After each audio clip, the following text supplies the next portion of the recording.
This is Tim Bryce with my column titled, Time to Clean Up the GOP. I'm always surprised when Republican politicians act subserviently to the Democrats, whether it is acquiescing to calling for investigations such as the Russian hoax in the January 6 hearings or the abuse in investigating government officials such as Justice Kavanaugh. I don't know why this is, unless possibly the Democrats have a library of photos of Republicans in compromising positions to blackmail them.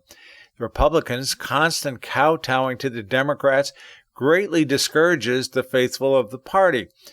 To illustrate this further, consider President Biden's $3.5 trillion infrastructure bill, which recently passed the Senate. If you look at it closely, you can see the pork buried in the legislation. As Republican Senator John Kennedy of Louisiana said recently, quote, "Well, I can just share with you my perspective. Early on, I was likely yes on the bill. I mean, who's not for infrastructure? I'm for children and prosperity, too. But then I got a copy of the bill, and I realized pretty quickly that if you look up stupid stuff in the dictionary, there's a picture of this bill. They told us it was a real infrastructure bill. It's not. Only 23% of the bill is real infrastructure. The rest is Green New Deal and welfare. They told us the bill was paid for. It isn't. We're going to have to borrow maybe up to $400 billion to pay for it. They told us there were no tax increases. There are. My state's going to have to pay $1.3 billion in new taxes on our petrochemical industry. They told us, as you pointed out, that the Democrats were really wary of this bill, and if we pass this bill, it would make it harder for them to pass their $5 trillion tax and spending binge reconciliation bill. Well, if that's true, how come every Democrat voted for this infrastructure bill? And finally, they told us it's not going to add to inflation, but it will." End quote. Kennedy's remarks typifies the Republican perspective on the issue. Further, according to NPR, quote, "Republicans who opposed the bill cited its costs and said plans to offset that were not robust enough. The Congressional Budget Office found last week that the legislation could add $256 billion to the deficit over 10 years. End quote. Yet, in spite of all of this, 18 Republican senators helped pass the bill. Of these, 4 are up for re-election in 2022, and as such, there should be an overt push to vote them out of office, including Senator Kevin Cramer of North Dakota. Normally considered a conservative, Cramer's vote was considered bewildering. Senator Deb Fischer of Nebraska, the same as Cramer.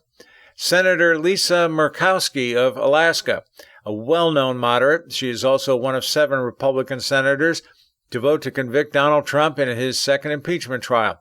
In turn, she was censured by the Alaska Republican Party. Senator Mitt Romney of Utah, perhaps the most recognized rhino of the party. Romney also voted to find Trump guilty in both impeachment hearings. He has also protested with Black Lives Matter. Make no mistake, the former 2012 GOP presidential candidate is a Democrat in sheep's clothing and should be censured by Utah Republicans. Replacing these 4 Republican politicians with more qualified conservatives cannot help but produce better results as we approach the 2024 presidential election. Among the other Republicans voting for the bill but claim not to be running again in 2022 include Senator Roy Blunt of Missouri, Senator Richard Burr of North Carolina, Senator Rob Portman of Ohio, and Senator Chuck Grassley of Iowa. He's indicated he will decide to run early in 2022. He has been a U.S. Senator since 1980, over 40 years. That's enough. The remaining people on the list will not be up for re-election until 2024. These are the people who should be watched closely. Senator Shelley Capito of West Virginia, Senator Mike Crapo of Idaho, Senator John Hoeven of North Dakota, Senator Jim Risch of Idaho, Senator Tom Tillis of North Carolina, Senator Roger Wicker of Mississippi, and Senator William Cassidy of Louisiana. He was among the 7 Republican senators to vote to convict Donald Trump in his second impeachment trial. Consequently, he was censured by the Republican Party of Louisiana. It's time for Cassidy to go. Senator Susan Collins of Maine. She's a well-recognized rhino. She, too, was one of the 7 Republican senators to vote to convict President Trump in a second impeachment trial. Collins is spineless. Senator Lindsey Graham of South Carolina, his vote to accept the infrastructure bill surprised a lot of people. He has been a U.S. Senator since 2002 and has flip-flopped depending on who is in office. Senator Mitch McConnell of Kentucky has been a U.S. Senator since 1984, over 35 years. He was also Senate Majority Leader from 2015 to 2021. Republicans tend to see McConnell as a closet moderate. While he supported several of President Trump's policies, McConnell often butted heads with the president. The Democrats have no problems keeping their people in line, but the GOP cannot claim the same. As such, these Republicans bear scrutiny as we approach 2024.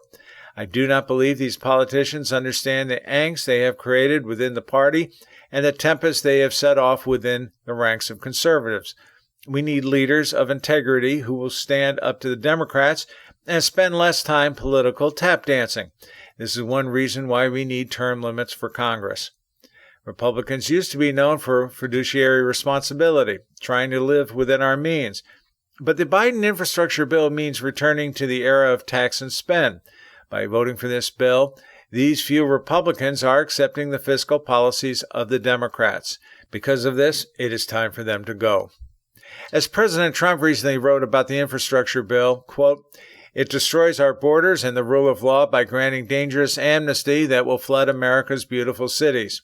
It will overwhelm our schools and make our nation less safe.